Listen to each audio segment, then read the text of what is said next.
Umaasa si Senador Erwin Tulfo na may ika-13 senador ng lulutang sa Senado para makapaghalal na sila ng bagong Senate President. Kahapon, formal lang nagpatawag ng special session si Pangulong Bongbong Marcos at gagawin yan bukas. May unang balita si Ian Cruz.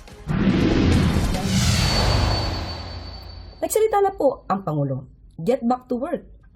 Sa bisa ng Proclamation 1318, inatasan ni Pangulong Bongbong Marcos ang Kongreso na magdaos ng special session sa June 17.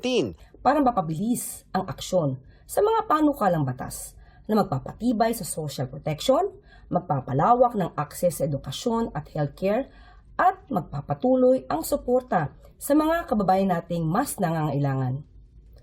Nais din ng Pangulo na mapabilis ang pagbalangkas ng anti-political dynasty law. Ang Kamara, handa raw mag-special session. Si Senador Win Gatchalian, hinikayat ang mga kapwa-senador na magpunta. Bukod sa priority bills, magbibigay daan din ng special session para maaksyonan ng Commission on Appointments ang mga nakabinbin ditong appointment.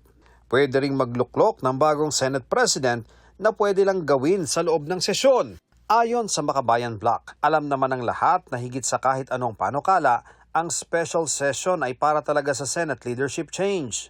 Dapat daw itong bantayan ng publiko. Anumang pagbabago sa liderato ng Senado ay hindi dapat makaabswelto sa mga senador na naharap sa kasong korupsyon. Matatandaang ipinipilit ni Senador Alan Peter Cayetano na siya pa rin ang Senate President. Pero giit ng tinaguriang new majority, pinabakante na nila ang pwesto. Ang sabi dati ni Palace Press Officer Undersecretary Claire Castro, nais ng Pangulo na maayos muna ang gusot bago siya magpatawag ng special session. Ngayong nagpatawag na ang Pangulo ng special session, hinihinga namin ang pahayagang Malacanang kung sa mata ng Pangulo ay naayos na ang agawan sa pwesto. Itong weekend, pumukaw ng atensyon ang pahayag na ito ni Senador Joel Villanueva. Sa pagkakataon po na magkaroon ng special session, tutuparin po natin ang ating sagradong tungkulin sa ilalim ng ating saligang batas. We will be there. Pangako naman po ni Senator Cayetano, bababa siya pag may 13. Sana nga, meron kaming 13 talaga. Dahil ang alam ko dyan, yung pagkabasa ko, yung isa na mag-a-attend lang daw po, talagang gusto niya lang daw talaga para magkaroon po ng session. So, mag-a-attend daw po siya, pero no commitment yet na sasama po sa amin. Si Senator Joel po yun, sir, no?